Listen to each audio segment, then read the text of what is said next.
seconds is way too mellow.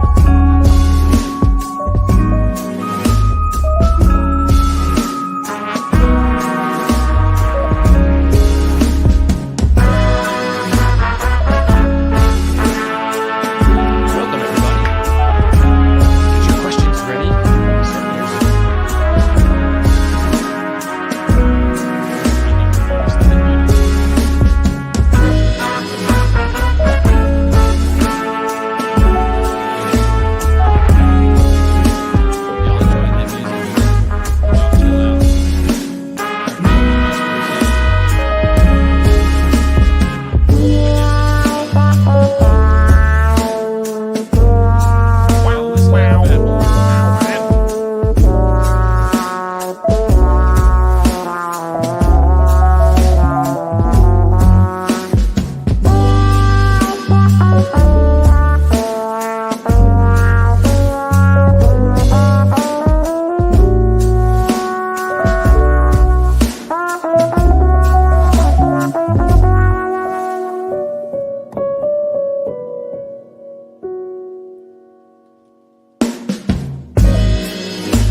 say, Izzo is a doofus or anything while we were talking. behind the scenes banter. Welcome, everybody. This is Ham Nuggets. This is the show where typically we try something new, not knowing whether it's going to work or not. And we do it live for you. We do it for you. And the goal is really just for us to hang out together and do something ham adjacent. So tonight's topic du jour was brought up by Jim last week. I'm going to blame him if this doesn't work out. That's what he's here for, really. My life, right? Well, how many marriages, Jim? Just two. But I mean, this one's still, a work in progress. It's only been 29 and a half years. So, we'll see. So what you're saying is there's still time. Well, she hasn't murdered me, and she knows where all the pew-pews and the ice picks are, so. Ice picks. My wife watches all of the crime dramas on TV. That woman knows about 150 million ways to murder me. So I'm on my best behavior all the time. Mine is an EMT and has seen every episode of Forensic Files, right? So yes, pretty much. Mm-hmm. Lionel Tree on the Shack. That's right. She tried. And thank you for the new intro, love. That was great. I made that today. I was trying to think of something to do to put it in there. Who knows? So Theodore's got a whole bunch of questions. Thank you for being here, my friend. This one on the screen is where to get cheap 100-watt and attenuators. 20 dB should be enough just to get to 10-watt levels. Then I will have all the rest. That sounds like a collection in progress. I don't know. Cell wave. Get a cell wave off of eBay. So we've been talking about this cell wave. Jim, is yours handy? No, all that stuff's out in the shop. Mine is handy. Vamp. I'll be right back. Vamp. Okay. Ron, are you serious the mic sucks? Because I'm going to smack you if you're just messing with me and no, it doesn't work on Windows, Ron. Theodore, we have, it doesn't come with all that Sorry. phallic goodness on it normally. Aloha, Todd. That is a cell wave, and that is a 200-watt dummy load. So the end connector atop, if you would point to it there, Steve. Right there. That guy is the dummy load connection. And if you get it for nothing but that's great because it is a 200-watt dummy load.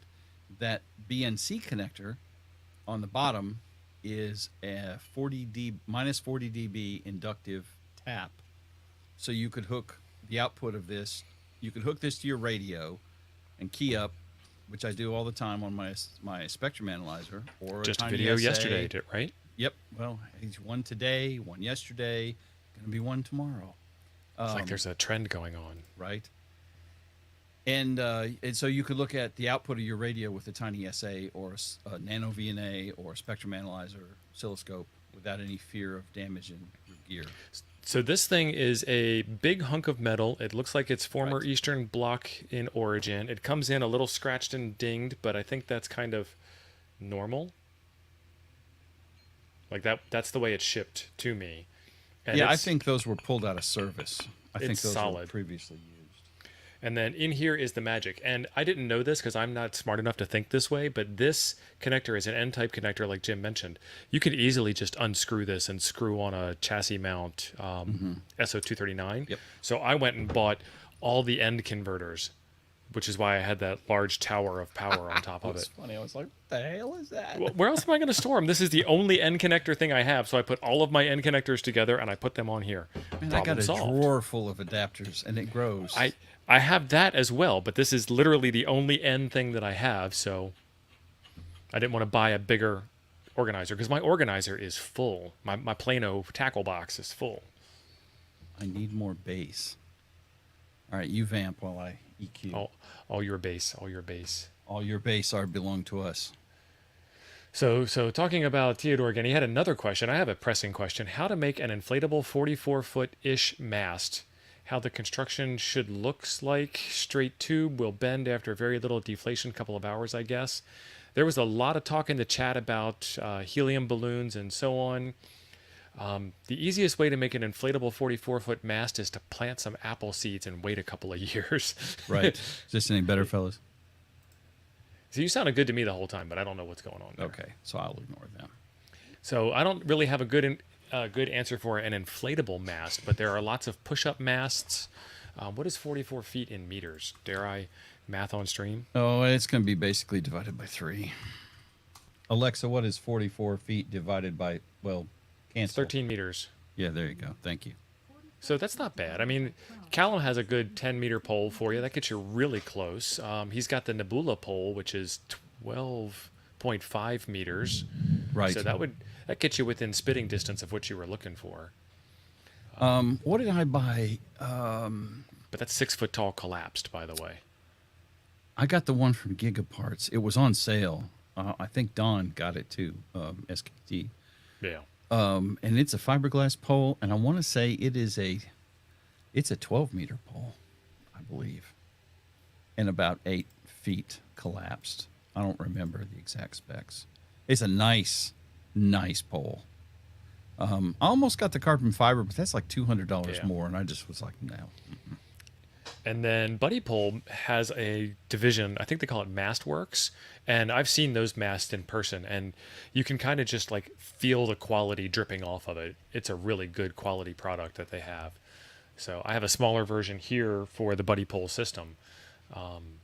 It's not as good of a quality as the Mastworks, but the Mastworks was specifically designed to be the most awesome mast on the planet. I've never heard of that. I'll have to go look them up. That sounds interesting. Yeah. So it's got a little handle at the bottom that you use to rotate the mast around, because it's the mast that their hex beam goes on. Okay. So it's got to support some weight and some height and some wind shear and all that kind of stuff. So 45 Auto rounds us out. He says, I wish I had a pressing question to ask. And a man with bullets in his avatar has Freedom a lot of seeds. questions to ask. Those about, are freedom seeds, son. Freedom seeds. Like the Lee press would come to mind if you wanted to talk about that. I'm a Hornady guy. Yeah. Yeah. And then Theodore has another question. These are just the ones I started in the beginning. Now I got to catch up after this. Why so little people use a 56-to-1 transformer? Math. And yeah, math is hard. Colin, Well, no, our, I mean, our that's the friend, answer, isn't it? It works. Yeah.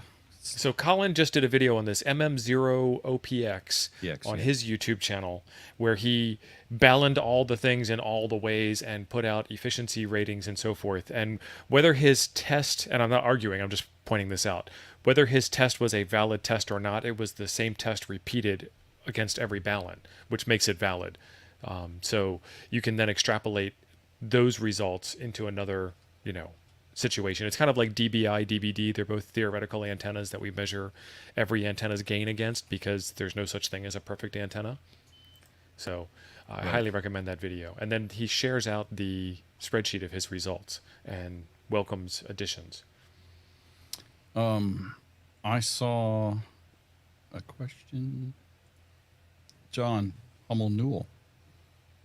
You just bought a NanoVNA. What else other than SWR sweep can you do with it? Watch every video from the Smoking Ape that has NanoVNA in it. I'm not kidding. I'm not being flippant. That is a good place to start, because Ape has done a ton of things with a NanoVNA. It is a vector network analyzer So it does a lot of fancy stuff that I'm not conversant on. It will do a Smith chart, so you can look at reactance and capacitance and impedance in real time on the Smith chart. And as you modify your feed, you can watch those parameters change on the Smith chart. It will do SWR. It will do return loss. It will do, oh Lord, what else? I can't remember. Watch Ape's Yeah, videos. so what it will do is a couple of things that it'll do in addition to what Jim mentioned is you can get a through loss rating, so Yeah. you can stack up all of your connectors and then inject a signal through them and determine the loss that you get through that. It can do the same thing for coax. It can do time domain reflectometry. I think that's what that stands for, TDR, which means tell me Yes. how long my cable is. And then if you know you have a 50-foot cable and the NanoVNA says it's 30 foot, you got to break 30 feet away from the NanoVNA. And it's accurate. We tested it out on stream and we didn't believe it, but it was right. What else do we do? Oh, you can measure inductance and capacitance with it. You can use it to inject a signal into a tiny SA just for funsies. There's a video that our friend IMSAI guy did. Where Did he do that? I'm not sure which direction it was. Either it was the tiny SA that was putting us. Well, the tiny SA is a receiver, so it can't. No, the inject tiny a SA signal. can generate. It is a Okay. signal generator as well. He was using one to generate a signal into the other. He had them stacked one on top of the other, and they were going like this Okay. in sequence because they were feeding each other. Maybe the Nano can too. I'm pretty sure the tiny SA can. And the Libra VNA darn sure will, because it has a spectrum analyzer built into it as well. It's a Yeah. very sexy Nano VNA, and it ain't nano in the price, but The NanoVNA for $50 is one of the best pieces of ham gear that you'll be able to lay your hands on, and we recommend going to R&L Electronics to get that. We don't get any kickback or any commission or anything, despite what the YouTube commenters say about us from R&L. We just like to support local U.S. businesses that do a real service to the hobby. and they're Carolyn- good people. They are customer service at JMR. Yeah. Carolyn has a fantastic question for us. What is the Baofeng of HF? And she's ready to start a holy war. There are a variety of answers. It depends on your definition of Baofeng for HF. Are you looking for it works really well and is cheap, or are you looking for it's really cheap and it works according to price? Because those are two different things. So the Baofeng of HF that works really well. Cheap or budget priced is kind of the Yeah. question, I guess. Yeah. The Zygu G90 was mentioned, which is about $400. The Zygu X6100 is another good choice. Zygu's coming out with a G106 that should be lower than $400 and less feature packed than the G90. So no, oh, we're having fun, Carolyn. Don't worry about it. No waterfall. I think it has a tuner, but we haven't gotten the. I'm on the waiting list to get one of the first ones that come out. So I can share The it with you guys. 5105 is also a valid choice for slightly older tech. I mean, it doesn't have a color screen, but it has a tuner, unlike a major brand radio with a 3-digit number that starts with 7 and ends with 5, that doesn't And has have a freaking 4-digit tuner. price tag. And has a 4-digit Right. price tag. Sorry, Right. I might have. Holy war. The True SDX is fantastic. I would say to characterize it, and this is not a slant against it, there's no shade being thrown here. It is the backup to your backup radio. Yeah. I like it because of what it is and how it was made. There's some art, some craft behind its construction and its design that makes it worth more than its performance makes it worth. And it's only like $80 to $100. So it really just depends. And when Steve says backup, what I think of the True SDX, what's the other one? What's the black one that we both had? The micro SDX. The micro SDX. Yeah. The True SDX, I think, is a better piece of kit. Both of them, like Steve's saying, are a backup to your backup. If you're building a bug out bag or something, that radio weighs nothing. It's this big. I mean, it's the size of 2 packs of cigarettes. You know, it's worth keeping in your bag because you coil that up and you coil up a Cartena and you've got an HF station in a Ziploc bag. I mean, boom, good to go.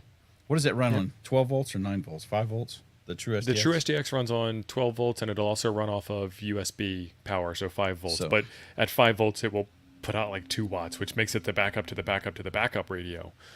Well, for reception, at least, you know, in the case of SHTF kind of thing, that's Yeah. where I would advocate having and- one, if nothing And else. Carolyn's saying that she has a G90, and the G90 is a fantastic Rocket radio. girl. The only drawback that I have with the G90 is the CE19, the audio interface. So I would recommend a G90 plus a DigiRig or a Signal Link, Yeah.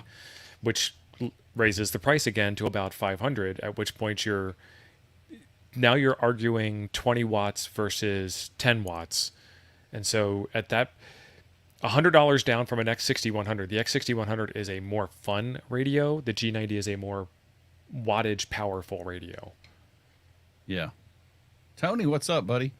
Yeah, that's a good place to keep it. The 5105 is a good choice, too. And I would say all of those. And understand, guys, you know, people, you got Fang haters. You've got people who recognize, and me and Steve, Ape, I'm going to put into this, who acknowledge Fangs for what they are. Yeah, they're cheap, but they work. Some of them are not terrible. They're not terrible. It either came out today or it's coming out tomorrow. Yes. I can't remember. I did a video on the UV6R. Ain't nothing wrong with that radio. Nope. Nothing. I was surprised, but it's fabulous. Now, Ape did a video last week on an old UV5R, and it was the Splash Master 10,000.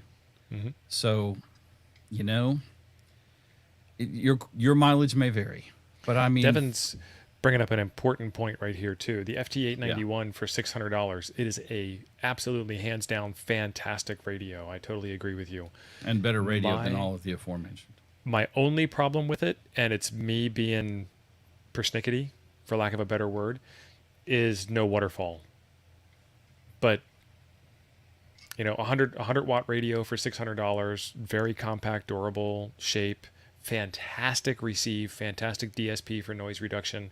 If you've got that thing dialed in properly, you have an absolutely dead silent HF band until the signal comes in. Like, we were in a park and we literally thought the radio wasn't even turned on yet, and then somebody started calling CQ, and we just like, whoa. Because the G90 we were using before was just noisy. And Yeah. again, no knock on the G90. I like it. 891s are great radios. They The are. True SDX does not have a waterfall. It's also $500 cheaper. Right. Right. And Ape will say this, and Jim agrees with Ape on this 100%. The menu system on the 891 is painful for people who need to wear splaining glasses. Yep. And just, I used to have an 891. I've had a ton of radios, and the 891 I thought was a great radio and a solid piece of gear. The size is great, you know, and it's 100 watts for crying out loud. So it's a good radio to put in a go case of some sort, like Anthony was talking about, or no, he had a 5105, but I made a go case for mine, and I did a video on it. It's a great radio, but man, oh man, if you got to mess around in the menus to change functions, like if you're going from FT8 to voice, or you want to change bands, or you want to adjust the power, it's a little tedious. Yeah. The radio works great, but Anthony, I have one of those, and I think tomorrow that video is popping out. A DMR So Fang. are you talking about the RD5R or the BTEC 6x2, which is not a Baofeng? Oh, Anthony? He may have the DMR, the DM1801 or the DM1701, which are fangs. Okay. Named fangs. Walt is the man to talk to about cheap QRP radios. This man loves QRP like I love bacon. I love bacon. I was like, crap, bacon. It's not the first word that came to my mind.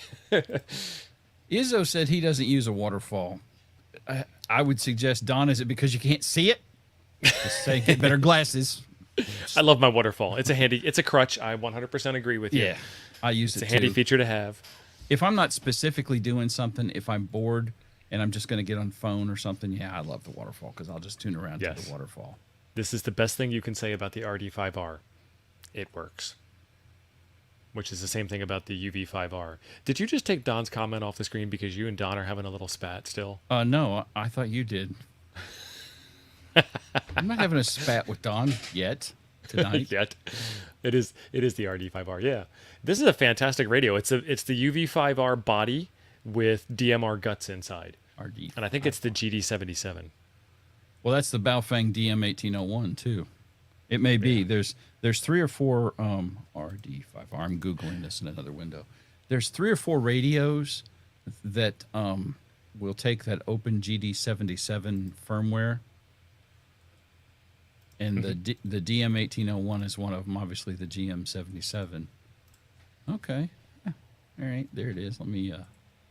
And I bet if it'll take the OpenGD77 firmware, it will also take M17. Yeah, that's something I got to explore yet. I haven't done that yet. This guy. Nice. See, that doesn't look like a DMR radio.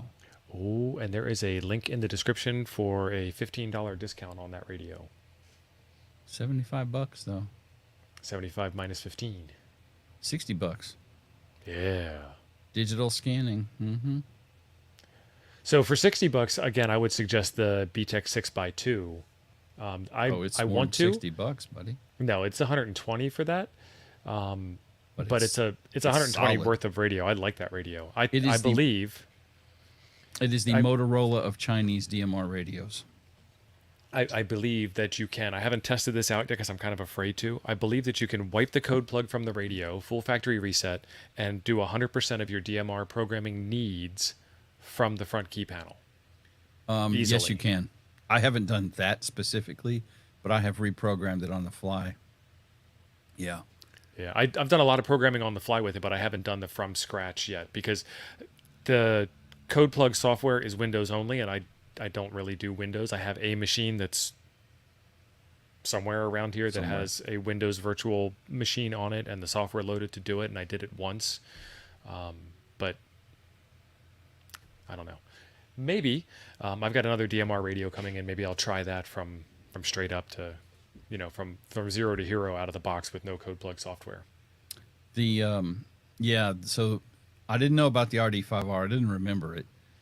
The Baofeng DM1801, the RD5R, the GD77 will run that OpenGD77 firmware, and that is magical. It made that Baofeng 1801 be a really nice radio. Well, not really nice, but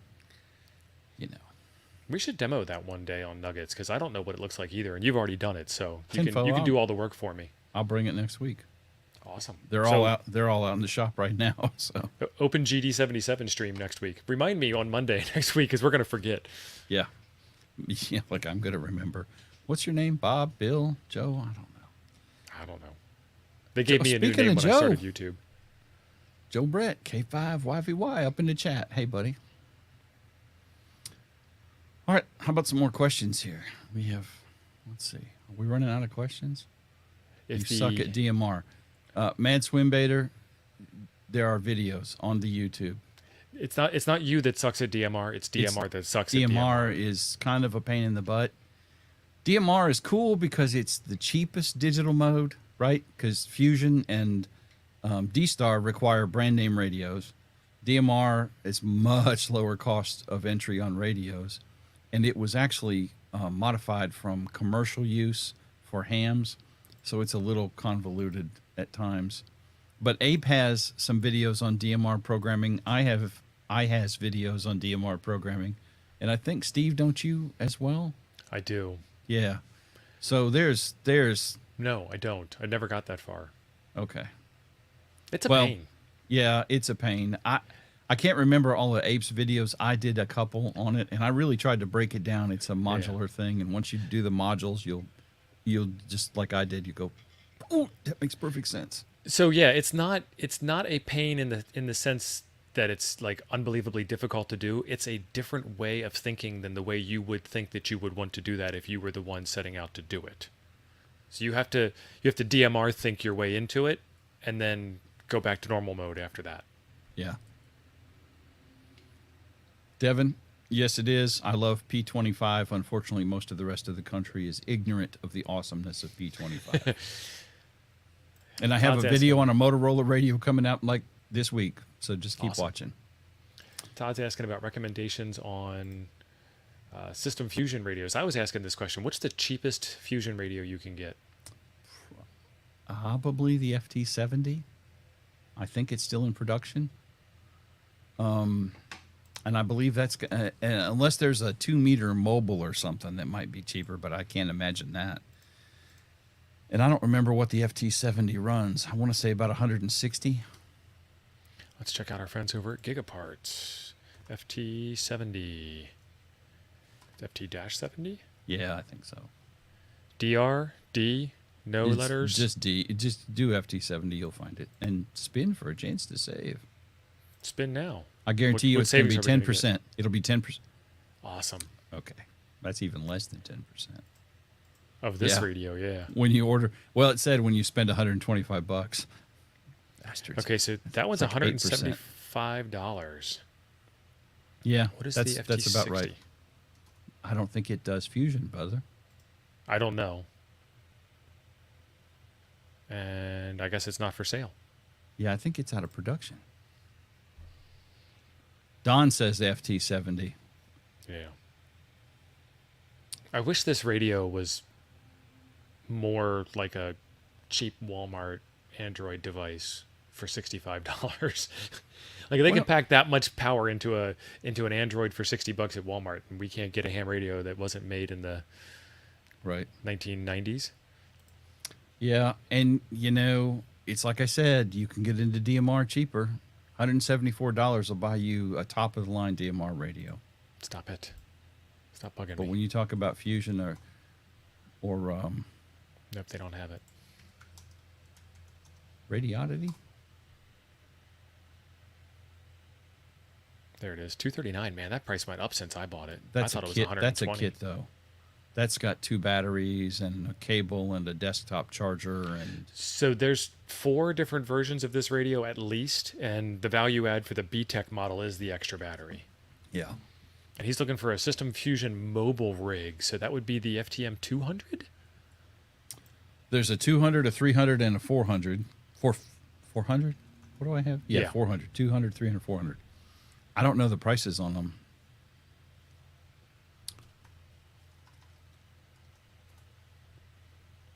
$460. Wow. That's expensive. About the same. And there's the 300, $460. I think you So did it why twice. I get the think you did 200? the same radio twice. Did I? Yeah, I think you did 300 twice. Okay, so it's $100 less. What's a 400 going for these days? Which I think is the oldest of those 3 radios, if I'm not Yeah. mistaken. $550. Wow. Yeah. eBay,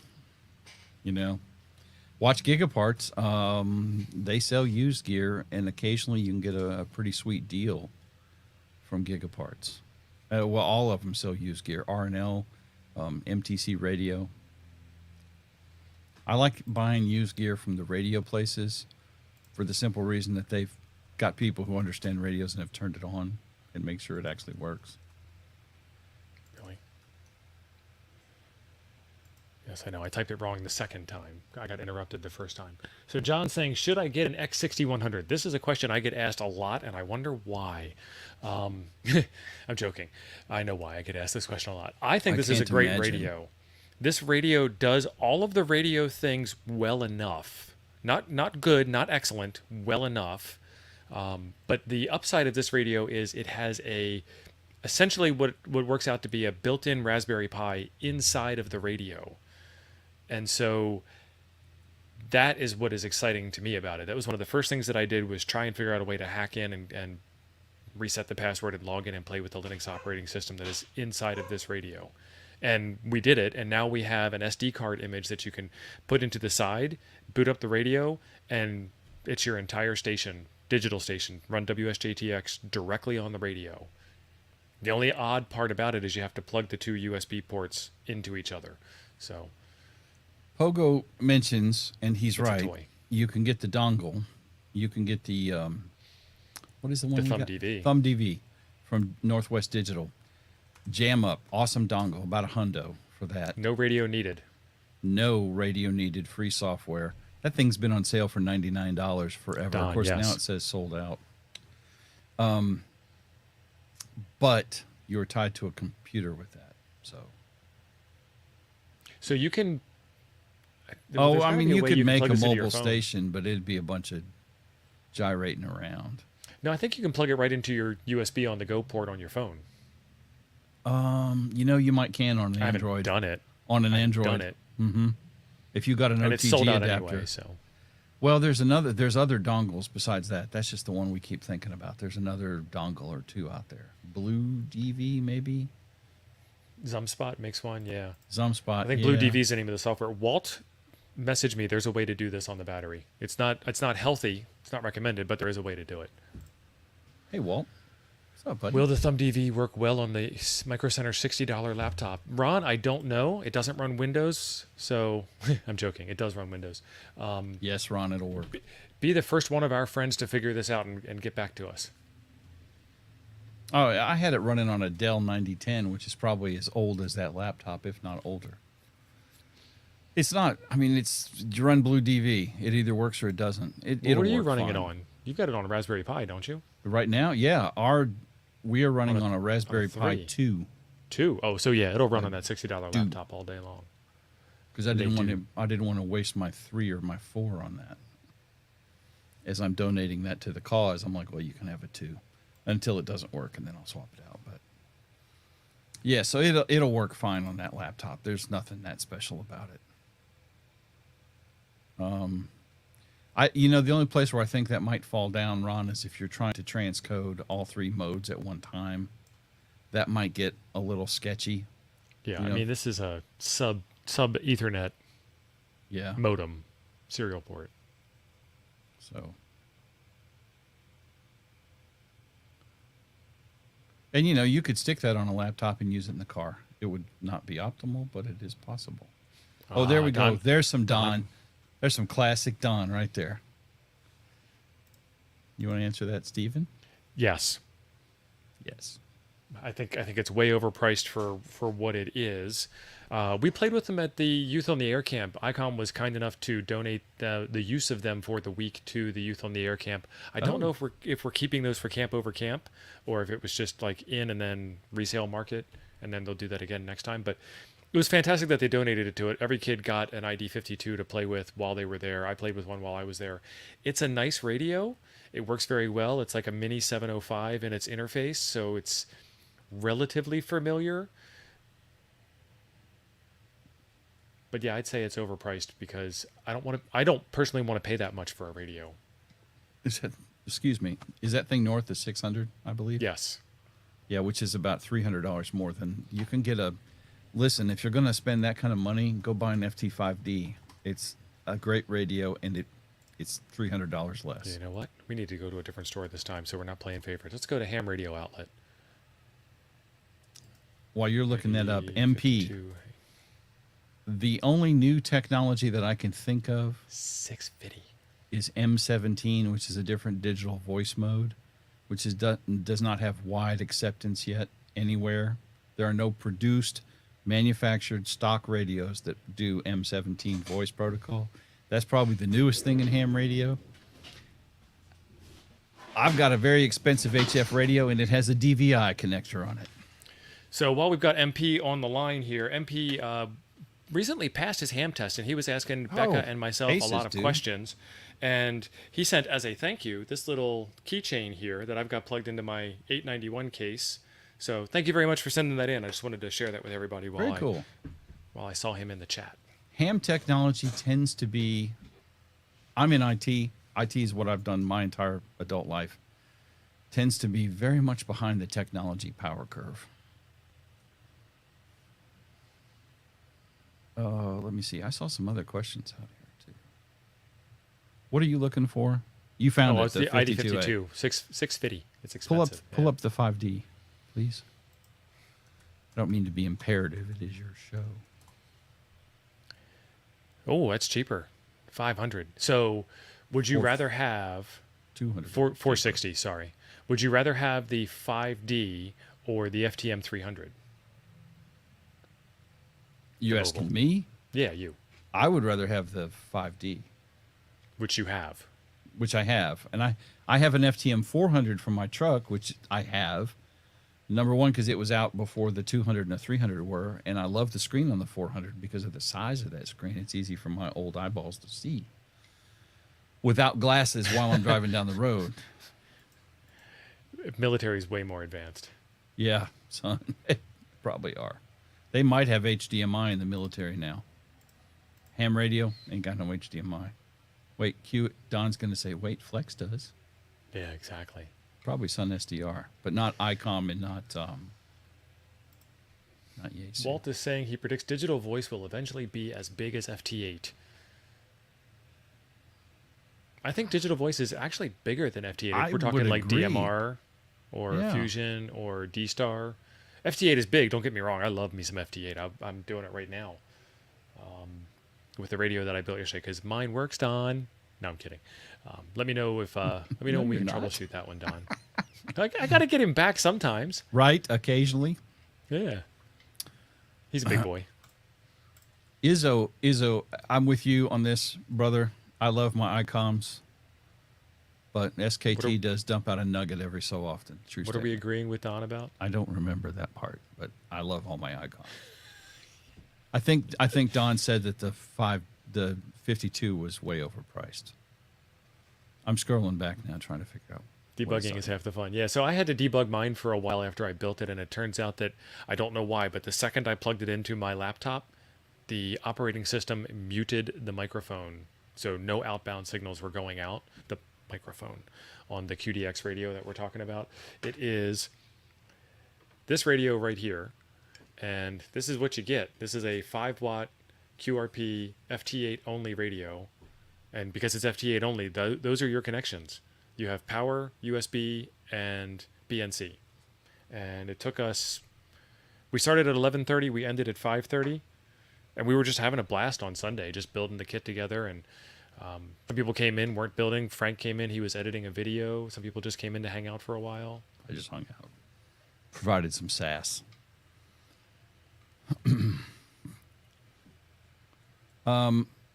We did have another question. Okay, plasma. Okay, there we go. There's the OM Yes. comment almost. Yes. DMR is hard. DMR can be a pain. Of the 3 main digital voice modes, and there are more Hey, Joseph. than 3, but of the 3 main digital voice modes, DMR is the second most complicated. Might be Yeah. the first.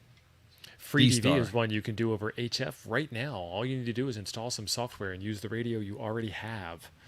And it works pretty well. We did that on a Ham Nuggets episode 2 weeks ago. Yeah, 2 or 3 weeks ago. Yeah. Cape Cod, you're probably correct, but excuse me, it's BS. They can sell a $3 or $4 or $5 or $10,000 radio, and they can't afford to pay HDMI a little can bit get of a royalties for the 1,000 units they're going to $10. sell. I can get a $10 Raspberry Pi with HDMI on it. Right. So Just I'm saying. pretty sure HDMI license fees is not a legitimate answer. That's probably their answer. I just Yeah. say it's BS. You know. Oh, nice.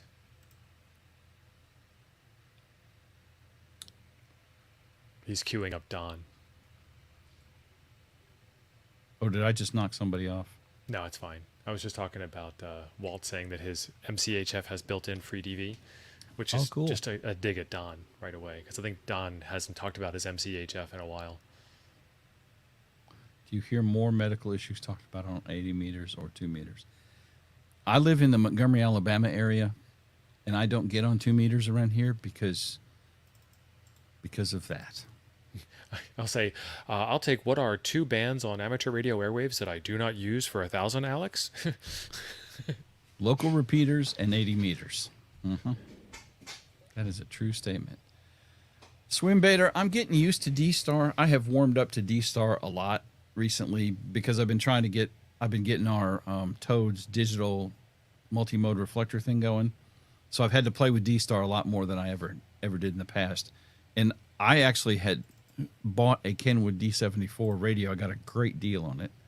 And I never used it. And I'm like, why did I buy this radio if I'm not going to use it? So between having that radio and doing the digital thing, I started to embrace D-Star. And I'm beginning to actually understand it. And I personally feel that D-Star is more complicated than DMR. And of the big 3, Fusion is stupid easy. Fusion is put in a number and talk. That's it. What chat room do you want? Boom, there you go, talk.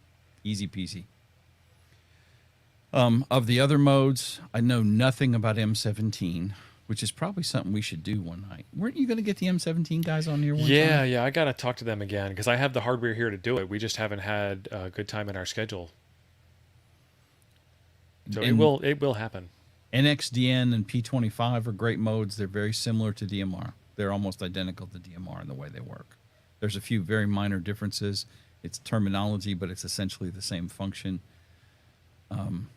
So yeah, I don't know where I was going with that. I lost my train of thought.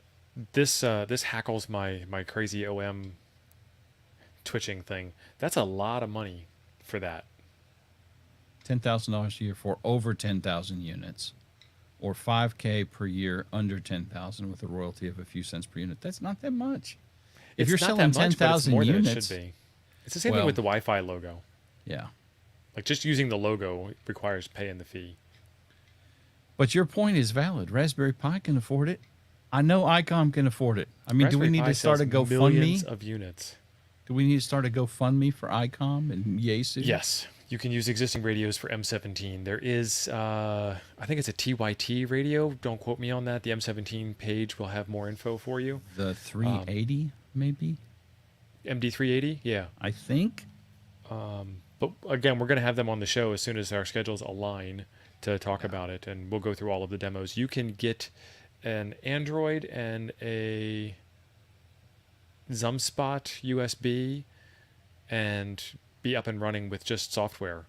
Blue DV on the Android, I think, is the software that does it. Yeah. Or Peanut. I'm not sure off the top of my head because we haven't had the show yet. And PiStar supports M17 in the latest releases of. Look at, or else that's not the right comment. Damn it! They move. There it is. Don with his crazy talk. We're going to give Don the Wooden Spoon Award for stirring the pot so much. Don, they don't do HDMI. When do you think they're going to do DisplayPort? Sometime around 2052, maybe. I'll be 100 years old before those hippies do DisplayPort. We'll have 14 new video standards before DisplayPort is in a radio. Liberty, this is awesome. A USB attached transmitting 100-watt dongle. USB to SO239.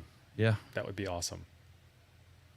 Now, what you can do, I have done it, is I have a 7610, and I have a HDMI to VG. I have a DVA. I'll get it in a minute. DVI. Thank you. A DVI to HDMI adapter, and it works beautifully. Absolutely fabulous. Fabulous. Our IT department skipped HDMI and went straight to DB. I had a couple of MacBooks, I guess I still have them, that had DisplayPort on them. The one I'm using for, well, this one right here. This one has a DisplayPort on it. I don't use it. I think it has DisplayPort and HDMI together. On that MacBook? Yeah. It's an old MacBook Air. Yeah, that's like the Thunderbolt 3, Yeah. I think. I don't remember. Stir the pot all you want. It makes the show more fun. That's right. All right, how about a question? Fire out a question. Give us something here. Oh, Phil said something about it. So while we're filling the airways with space, I still have 2 more of these kits available. This one right here that's already built, and I have 1 unbuilt kit. They are $29.99 PayPal me. The link is in the description below for my PayPal address, and we'll get one of these shipped out to you. $29.99 includes the shipping. This is a way to plug your radio that doesn't have fuses built in to your power supply that doesn't have fuses built in, because you're building the fuses in yourself. Mm-hmm. And while we're advertising products, the Coffee and Ham Radios fellas, half of which is here, we have 3 Mercury antennas left in stock. 3 link dipoles. This question's for you. Ready Jim. to ship. Oh, really? It's like playing cards with my brother's kids, Jim. Man, I reckon. What is an inductive tap? I know you've been Googling that. So Ape and I were having a discussion earlier, and can you pull that thing up, please, so I have a visual aid? Is that what you're doing? Yeah, I can do that. Let me, you keep talking. I'll grab the actual picture of the tap itself. So Ape and I made RF taps. Did Chuck make one, or you? I don't remember if you guys did. I don't remember. I think Chuck made one. I know Ape and I made it, and we talked about it on a car show. So we made RF taps a month or 2 ago. I don't remember when. And They were resistive taps. So similar to a dummy load, they step the signal down by putting resistance in line. The other kind of tap that is common is what's called an inductive tap, which is what this picture is here. And this is what's in that cell wave that Steve was showing you and that I used in the series of videos that I'm running this week. So inside that tap, that little lead going down there to the bottom of the picture is going to that BNC connector. And that loop of wire coming up is just hovering near the connection for the N connector. It's not touching it. So it's picking up signal by inductive current. That's it. That's an inductive tap. There's no physical connection in there.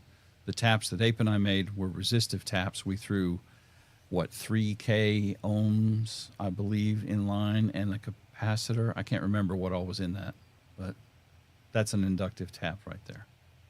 And as far as I know, there may be, I believe there's only two kinds of RF taps, inductive and resistive.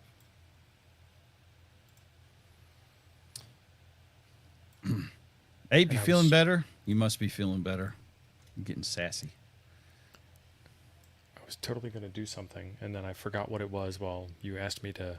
You demanded that I show the tap. Well, our audience demanded, and he's in the audience tonight. So, well, there. I was going to ask that question. Very good. Which digital type would you recommend for a newbie like myself? That's actually a really good question. They're difficult. That's where my stumbling block is. What's the easiest digital mode to get into? Fusion. I mean, I would say it is. All you guys in the chat who do digital voice and have experience with all three of them, throw a 1 out if you think Fusion is the easiest, a 2 for DMR, and a 3 for D-Star. Roger, Paul. Thank you. I don't know how many people have messed with all three a bunch, but I mean, I've messed with all three, and Fusion by far is the easiest, I think. Digital mode for newbies, FT8. So there's a cost to entry for FT8. I guess there's a cost to entry for all of this stuff, but right. I guess if you were comparing radio power for radio power, the FT70 at 100 and what do we say, 170 bucks? 170, 175, something like that. Yeah, is a 5-watt handheld 2-meter radio, and any one of the QRP 5-watt HF FT8 radios is about $100. Yeah. So, and with an HF FT8 radio, you'd get 6 meters and 10 meters. So a little farther propagation. Anthony, you think that DMR is easier than Fusion? I haven't used Fusion, so I can't argue. The only one I've used is D-Star and DMR, and to me they're both more complicated than they need to be. Yeah. D-Star has a lot of very cool functionality in it that DMR and Fusion do not have. The ability to source yourself. So I'm in Alabama, and with D-Star, I can source myself from a repeater in Los Angeles and open up a repeater in Scotland and talk to someone in Scotland via a Los Angeles repeater. I can't do that with Fusion that I know of, and I can't do it with DMR that I know of. Well, there's your answer, MP. The radio you have has DMR, so DMR is your answer.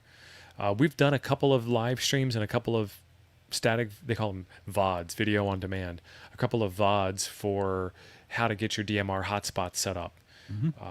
We've actually done from zero to hero live on the Ham Nugget stream here, where we just started with a blank SD card and built ourselves a hotspot.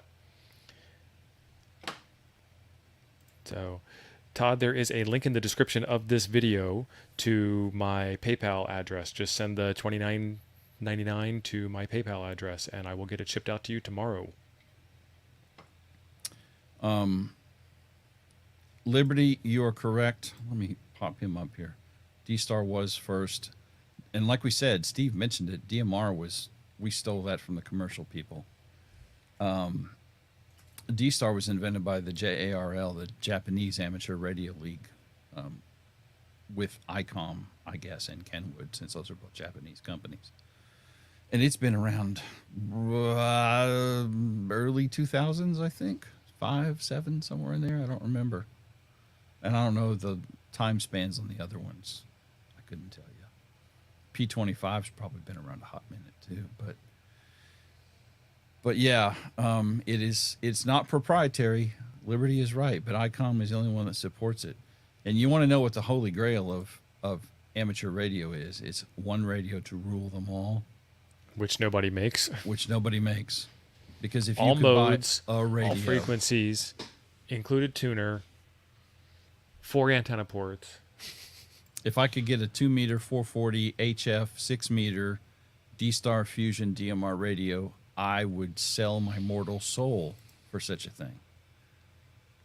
So Gorft is in the chat. Mike, welcome. Have we done D-Star on HF? We have not done D-Star on HF. And do you have a radio that'll do that? I can't do that. I don't have anything. I don't know if the 705 does or not. I think you can. I think I've heard that too, but I don't think I've done it. You can do fusion over HF in any of the digital modes as long as your radio will do it. I know the 991 will do fusion over HF. There's a 10 meter call frequency for fusion. And I think if you look in the band plan or Google around, you can see, and it's kind of not really in the ARL band plan, it's kind of the manufacturer band plan. But I believe there is a national D-Star calling frequency and a national fusion calling frequency. So the 705 and the 7100 both do. Excellent. Yeah. Yeah. That wouldn't surprise me. Which is one thing the 7610 makes me sad about, is that it doesn't do digital. That's the only thing I really don't like about the radio. And if the 7100 had a beautiful screen instead of that garbage from 1989, I would totally use it instead. But that screen sucks. Which radio are you talking about? The 7100 screen. Yeah. It's a great radio, Well, I'm sure, but the screen is hot garbage.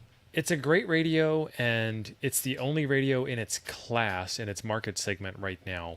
Portable, all mode. Mm-hmm. But the reason why I don't want to buy one, and it's petty, but I have to have a reason to keep money in my pocket, I guess, is because it doesn't have a color screen. Yep. I think it's a good radio, but I'm petty. You know. Yeah, it's got an LCD screen that they put on laptops around 1996. So it's like passive matrix. It's garbage.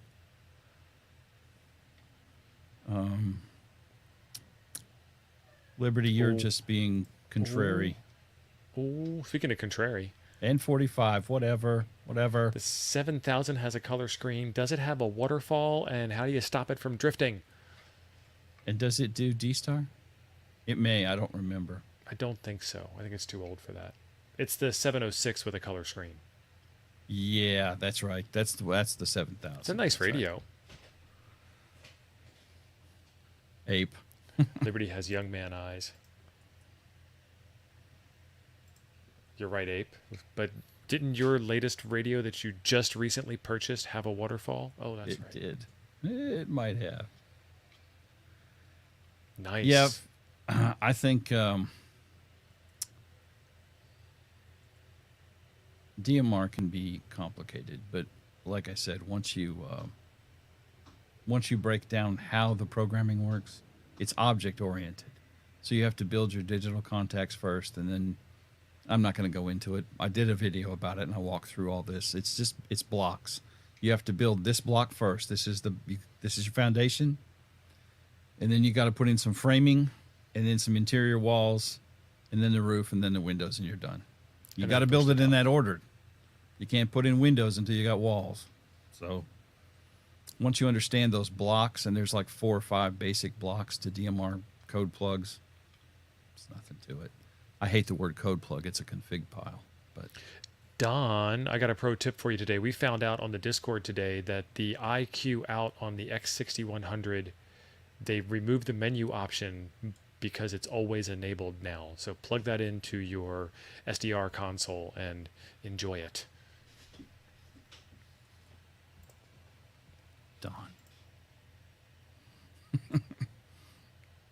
Don and Ape are going to have a fight in the private chat or something. I'm a scope head.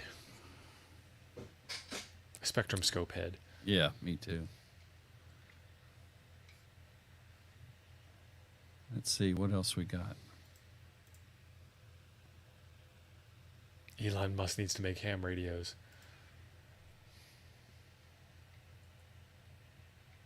Eh. I agree.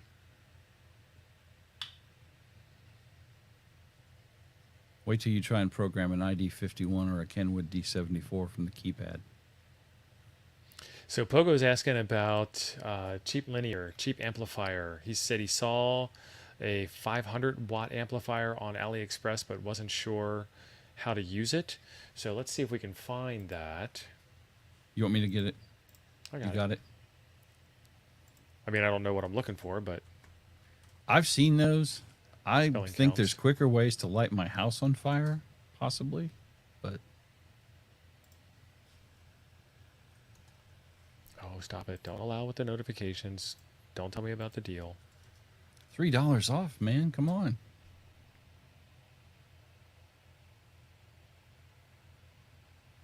Oh, and then we need HF. It's 45 watt. The MX P50M is not bad from what I have heard. A lot of people have those. Mike has one and Kevin has one. Mike K at MRD and Kevin KB9RLW. Oh, really? old I tech didn't know guy. that. Now, what do you, if pull that? Can you pull that one up? The MX P50M? Yeah, is that the one? That's the one that K Murder has. Yeah. And so, what's the power output on that? 45 watts. Hmm. But we're looking for a 500 watt amplifier. 100 watt output. No? That's not it. I have a tech support question while you're looking for that, if you can multitask. Yeah, go for it. Or Don can maybe answer it. So one of you guys with an amp, I don't have one. So if you get, let's get crazy. If you get a 1,000-watt amp, I'm not putting 100 watts into that amp. I'm putting 5 or 10 or something like that. Is that how that works? So you put 5 in, you get 50 out. And then as you go to 6, you get 60 out. 7, you get 70 out. That's the linear part of linear amplifier. Okay. And on some bands, it's more efficient than it is on others. So I'm going to throw an example out there because I'm not speaking about a specific amp. But sometimes you'll put 5 watts in, and instead of getting 50, you'll get 60 watts out because the amplifier is more efficient on that band. On that given band. Yeah. So something like that, am I putting 5 watts into that guy? Into the 45 watt amp, the MX P50M, yes. Yeah. So on something like an X6100, you're basically going to turn the knob up to 11 and roll. Yeah, and so You Don would just not said you the would same not thing want I to run said. 100 watts into that thing. Okay. No, if you run I've heard about this and I don't know that I understand it enough, but I'm going to repeat what I overheard, and maybe somebody will have heard it also.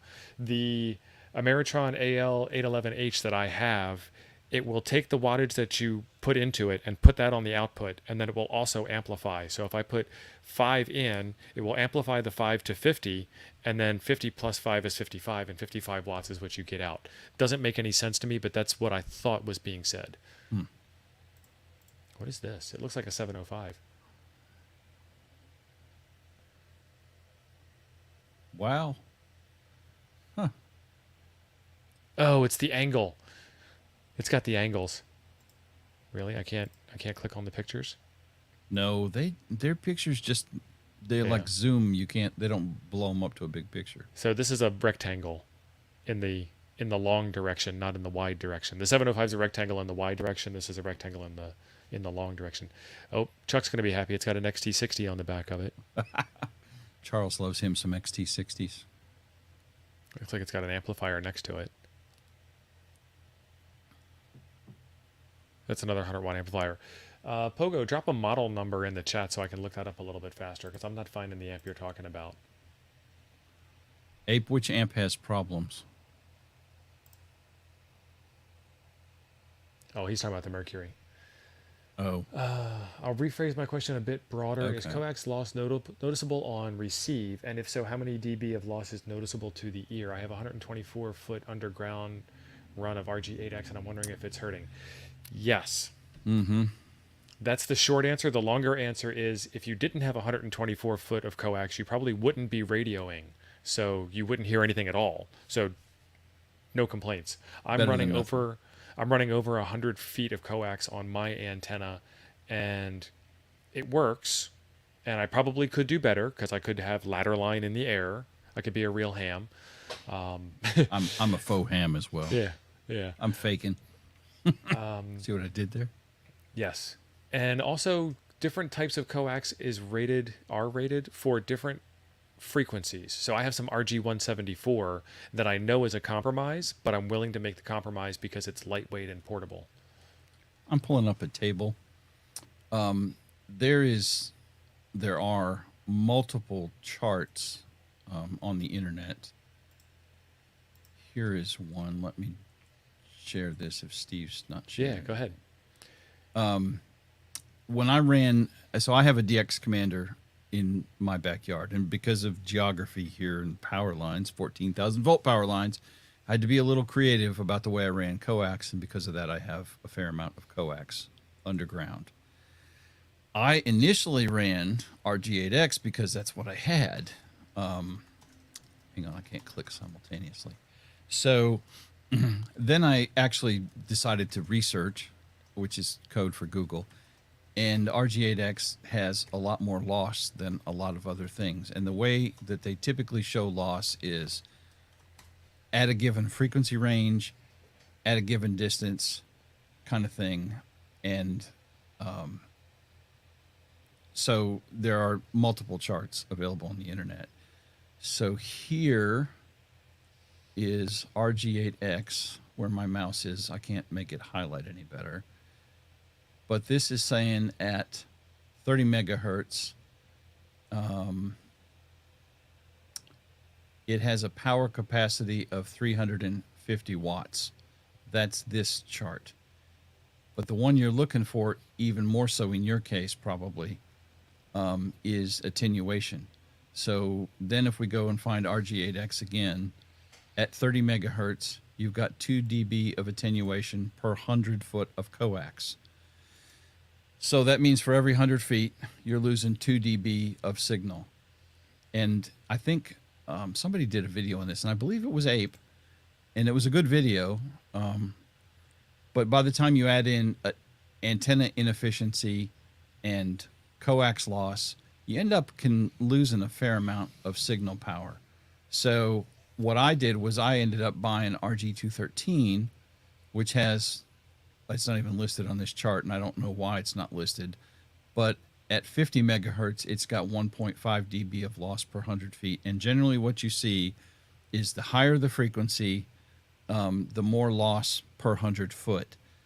As I'm only dealing with HF on this antenna, that's all I care about is basically 50 megahertz and below. So, so RG213 is a better choice than 8X. And if we go back up here and find 8X again, at 50 megahertz, you've got 2.1 dB of loss per 100 foot, and the 213 has 1.5 dB of loss per 100 foot, or attenuation. So, yeah, coax matters. Now, if your antenna run is right outside your house and it's 20 or 30 foot away, is yours that close? Then who cares? And like Steve said, if it works, it's better than nothing, right? So, yeah, there's a whole lot of difference in wire. And if you want to go with something like LMR 240 Ultra with 1.3 dB of attenuation at HF frequencies, rock on, son. But you're also going to pay a whole lot more per foot. Yeah. So Kevin, K7SW Ham Radio, is saying that he uses RG174. Kevin's going to be a guest on our show on Thursday night. Kevin has a fantastic YouTube channel. He was just experimenting with some NEVIS, near vertical incidence skywave propagation. I love that saying.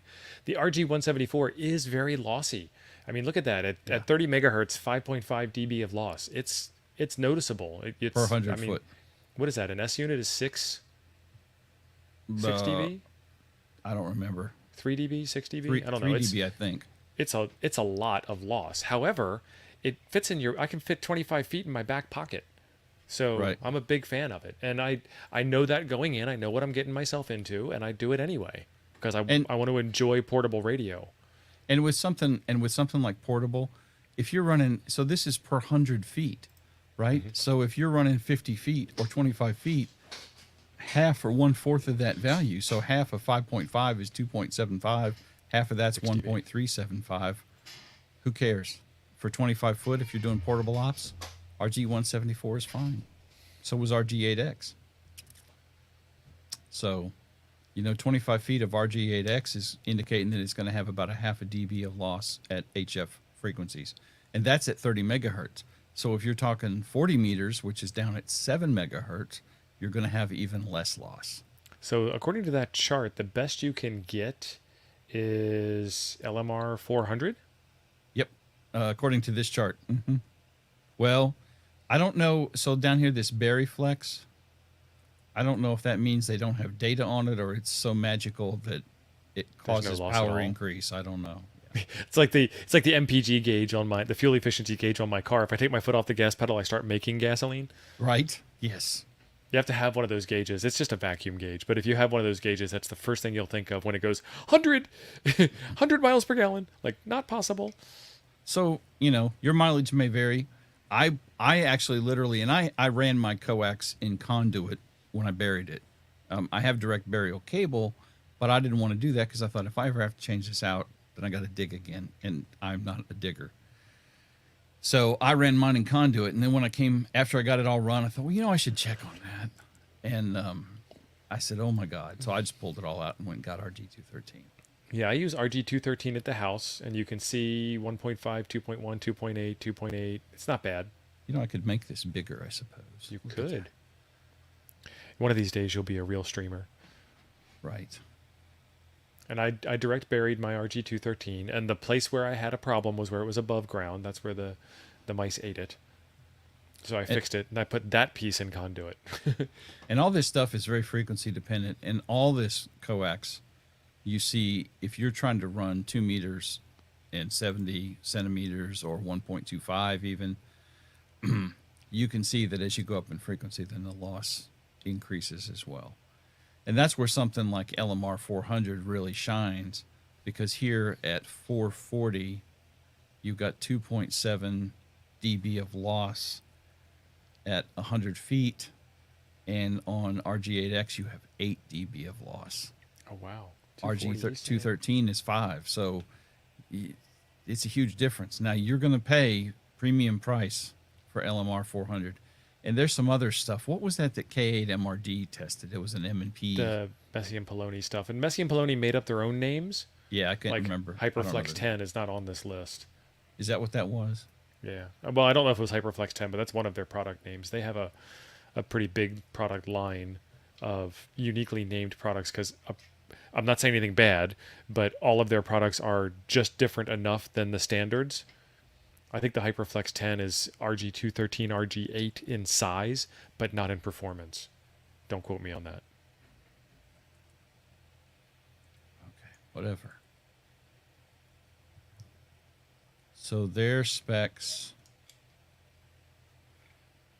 Oh, also notice the power rating. See, that was the other thing in that other chart was the power rating. 87% velocity factor seems high.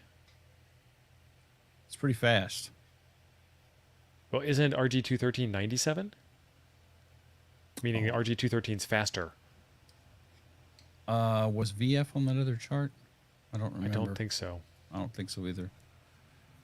And I'm just going on my memory, and my memory of coax factoids is not as impressive as I guess it should be. Sorry. So I dream of coax at night, folks. It keeps me up at night. This is not showing dB of loss. This is showing useful signal output, so you'd have to do math. Oh, we don't do that here. Yeah, I'm not going to even get into that. It is good coax. Yeah, Ooh, they make excellent Liberty is cable. correct. It's one of those things where you can actually feel the quality when you pick it up in your hands. Kind of like I was talking about with those Mastworks masts from Buddy Pole earlier. You can't appreciate the quality of it from a photograph and a price tag on a website that you can from seeing one in person. Now this is in euros because I think I'm on Passion Radio. But this is a 30-meter piece, which is 100 feet. give or take, for $135 or euros, which is close enough. So it ain't cheap. So you're looking at $215 for 50 meters, which is 160, 170 feet of cable. So, I was trying to see, I wanted a good chart, but all I'm getting is the Messi and Poloni stuff since I typed Messi and Poloni. So, anyway.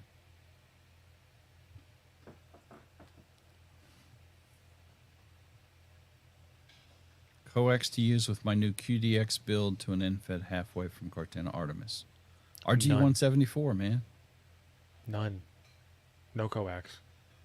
Just put an adapter on it. And stick it straight off the side of the radio. Yeah, you can absolutely do that. You'll look kind of dorky, but, it'll work. Yeah, so, 174 would be fine. RG8X, whatever you can get and whatever's cheap, dude. I would not back order anything for that application.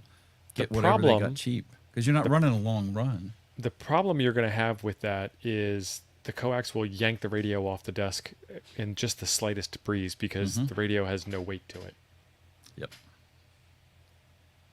Gigaparts has the chart, Don said, so let me go see if I can find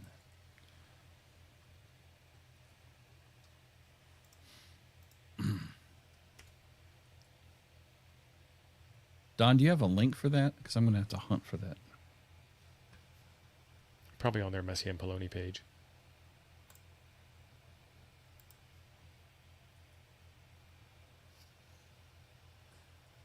Don's using 25 feet of RG8X on his Artemis. Yeah, because you're not, look up Hyperflex 10, then specs.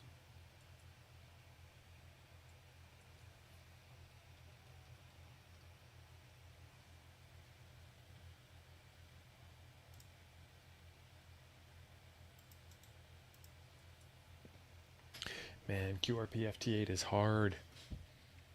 I need to do a power alignment on the QDX, and that'll be a video coming out also. Well, that's the same chart we just looked at, Don. That doesn't have attenuation. That has power output, so I'd have to do math. That was anticlimactic. It was.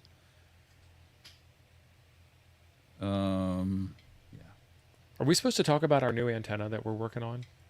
We've got two now, because Chuck can't stop designing antennas. I can't keep up with Chuck and his antennas. Chuck loves making an antenna, and the bro knows how to make an antenna, I'm going to say. So we've doubled the size of the Apollo. The Apollo is what the Artemis has become, because we've added the new, sexier... Like, the first winder was sexy. The new winder is even sexier. If you've got a Mercury, you've got the new winder. Chuck has doubled the size of that winder for a 240 toroid instead of a 140 toroid. And he's calling it the Kraken.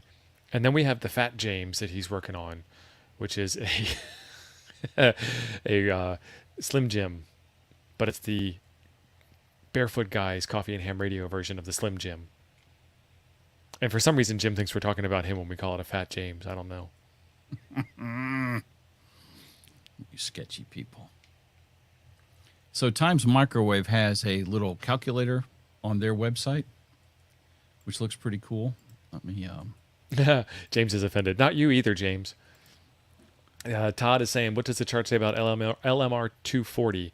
It says that it's almost literally half of the LMR 400 in performance. Half in the bad way. So I'm going to assume that FBT... Not that there's anything wrong with that. FBT 240 is probably the same as LMR. Let's see, 7.3. And we'll do a 100-foot run length just so we can keep our numbers. So yeah, that's kind of cool. It'll calculate the number so you can put in your specific numbers. I guess VG is what they're calling the velocity factor, because that seems about right. Yeah, 76% is bad. Unless I'm misunderstanding velocity factor, that seems bad to me. That's 0.76C. Well, like 97 to me would be, three Better. down from perfect. So 76 would be much worse than that. I don't think that's really a worse thing, dude. So I'm reading that wrong. Explain it for me, Jim. Well, if that's velocity factor, what you're talking about is the percent of light speed that the signal goes down the cable. Right. So on something that's 0.76 has a velocity factor of 76%, that means it's 76% of light speed, 300,000 24% slower. than light. Right. So 300,000 kilometers per second is the speed of light. I think that's correct. Right. I grew up doing this in miles per hour, so I don't know, or miles Yeah. per second. 300,000 clicks per second. 300,000 clicks per second is light speed. So that's doing 76% of light speed. You don't care. I don't think you care. What that means is when you do your antenna calculations, and this is why, if it's ever vexed you, if you go to cut an antenna, let's say you're going to make an end-fed half wave, and you're cutting an end-fed half wave out of some speaker wire you got at the Walmart, okay? I'm not judging. Lots of guys are using speaker wire antennas. That wire may have a velocity factor of 66%. Then you go buy some nice snazzy wire from the wireman or whoever, and that wire may have a velocity factor of 80%. What's going to be the issue, and it's not really an issue, it's just a thing that you have to deal with. When you calculate your antenna element lengths, right, those calculations are based on light speed being 100. Well, it ain't 100 in wire. It's somewhere between 60 and 90 something percent of light speed. So that's why the wire length varies with the kind of wire. Yep. Could be the same antenna. You cut a perfect antenna to be jam on at 1.0 SWR at 14,300. Okay? And you're like, oh my God, whoa, angels sing, jazz hands. It's awesome because you cut this perfect antenna.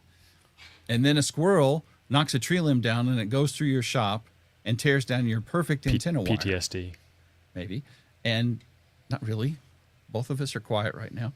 And then Both you of the change voices out, in your head. right? Okay. And then you change out wire. So instead of using the wire you were using before, you get different wire.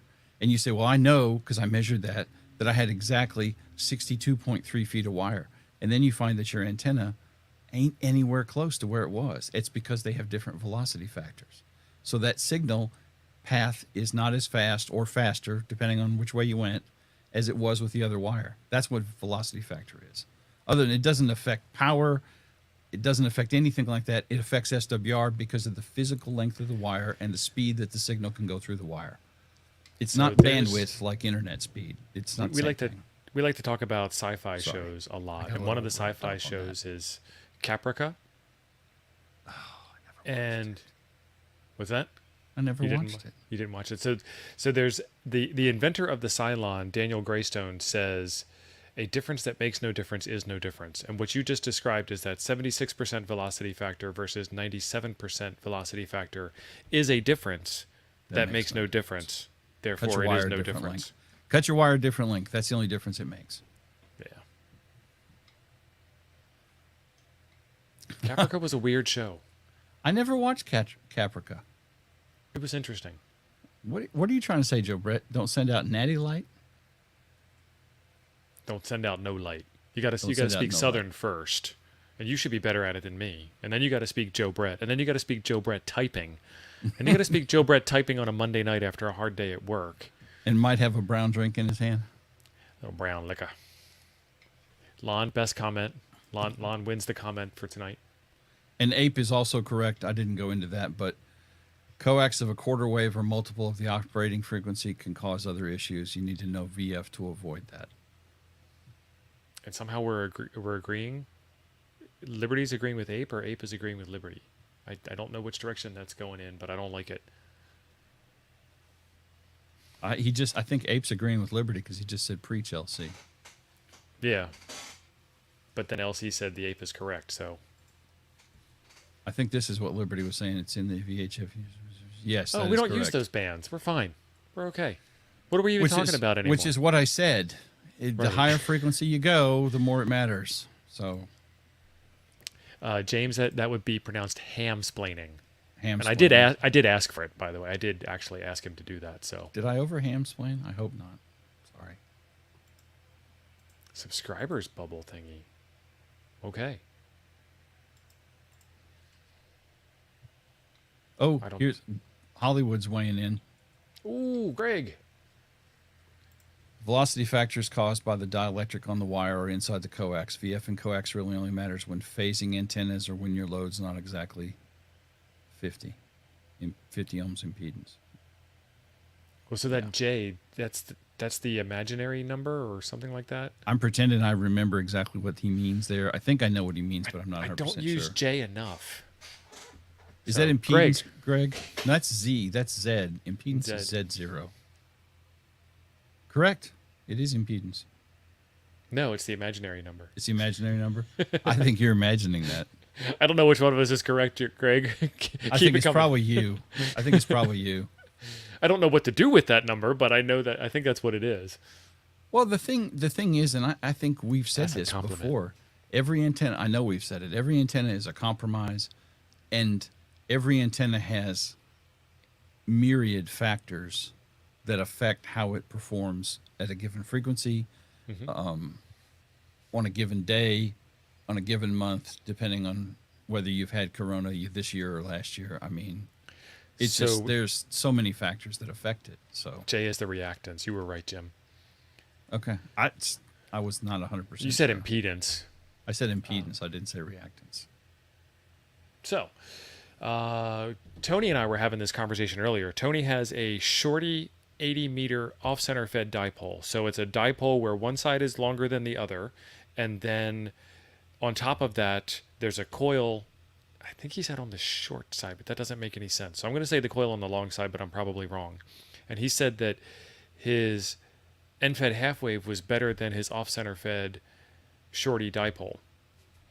And I think it has to do with where and how he installed it and who he was trying to contact more than it does with one antenna being better than the other. Mm-hmm. Awesome, James. Somebody was also talking today. I saw this in the Discord, and I didn't get the whole conversation. They were asking about, does radio placement affect which way you can get better signals? From what I understand, if you have missing radials, you're going to be missing signal in that direction. I thought it was on the opposite side. So if I have east radials, my signal is Propagating wants to be westward. west, right? It's opposite, isn't it? Or am I wrong? I don't know.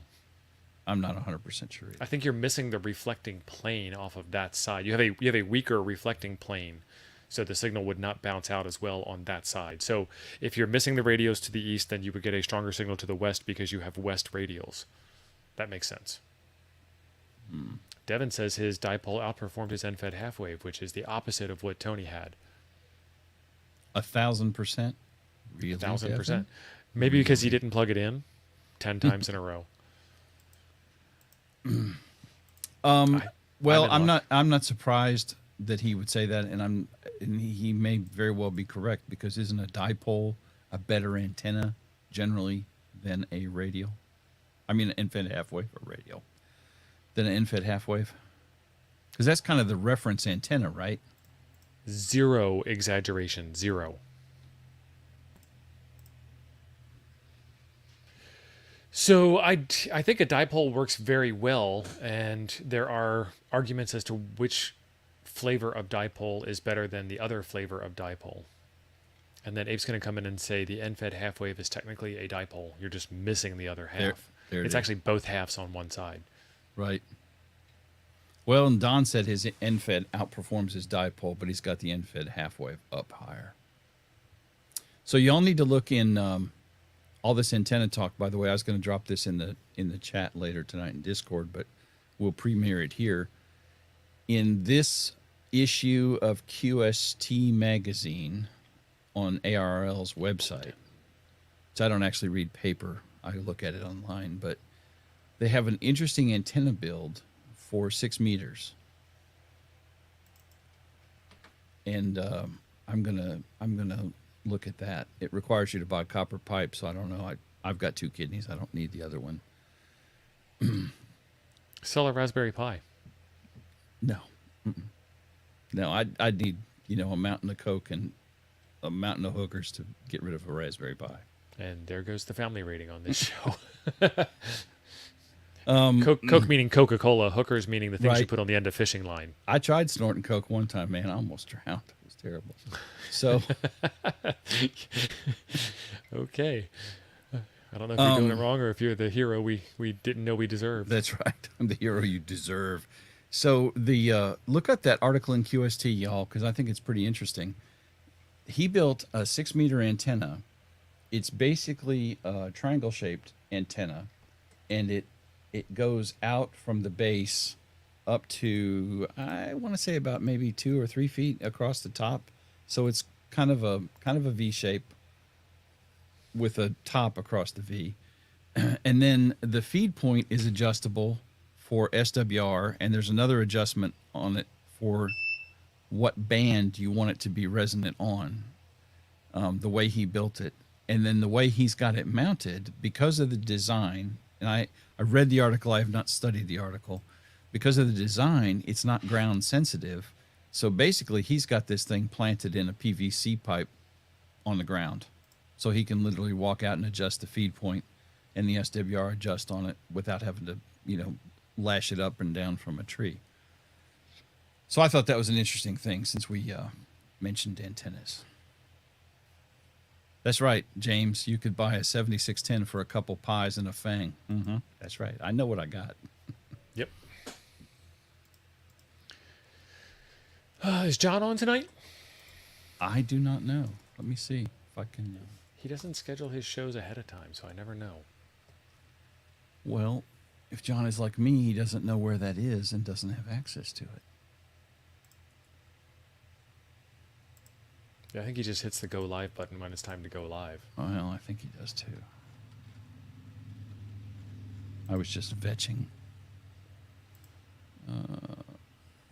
He has not got anything turned on. Daniel is correct. I hate to say that out loud. Wow, that hurt. Oh, that's a bad taste in my mouth.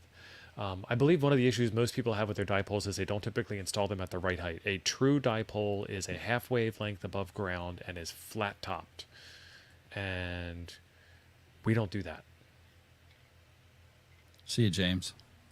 And What's up, then- Molson? That was the Daniel I was talking about saying he was right. Right, See, yeah. Doesn't it hurt to hear that? It does. He's going to probably quote you tomorrow night on Clubhouse. I'm going to have to watch Clubhouse, make sure I watch Clubhouse live tomorrow night to see if he says it. Ria's on at 8:45 tonight, so 45, 6, 7 minutes from now.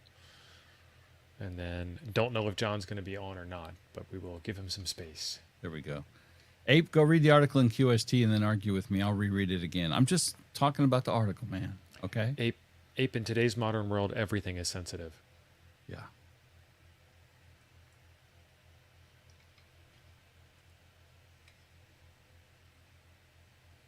We watch your show every week, so we know what not to do on our show.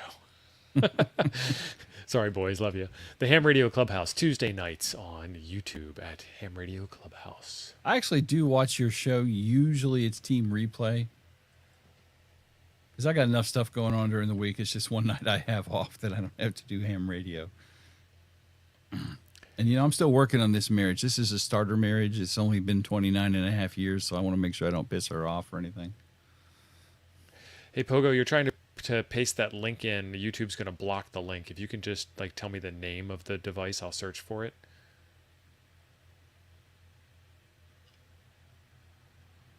Devin, Devin. glad we could help, man. Nice. There are a lot of truckers out there. I'm going to need to meet up with one of you trucker folks and go over the install of ham radio in a big rig, because I'm very interested. First off, I just want to drive one. I don't want to be a licensed driver. I just want to drive it around a parking lot. And I've driven some pretty impressive stuff, so don't be afraid of me. Devin, are you doing digital voice? Are you doing HF or 2 meters? What are you doing in your truck? Daniel, welcome to the show. Because I was talking to K6RDJ today, Richard, The Truckingham, the other the Truckingham. He was doing a POTA, so apparently he wasn't working today, or he was waiting on a load that happened to be by a park. I'm not sure. Really big park.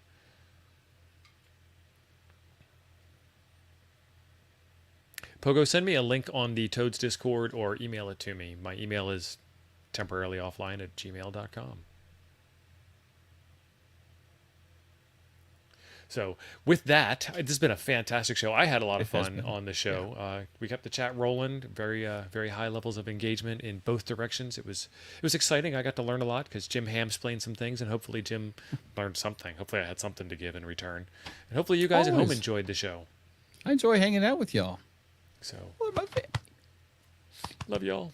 We will see you Thursday night on this guy's channel over here, FEP Labs Radio. We're trying to break him out of YouTube jail. If y'all could kindly subscribe. He's not very far away. And we will see you Thursday. Take care, y'all. Thanks.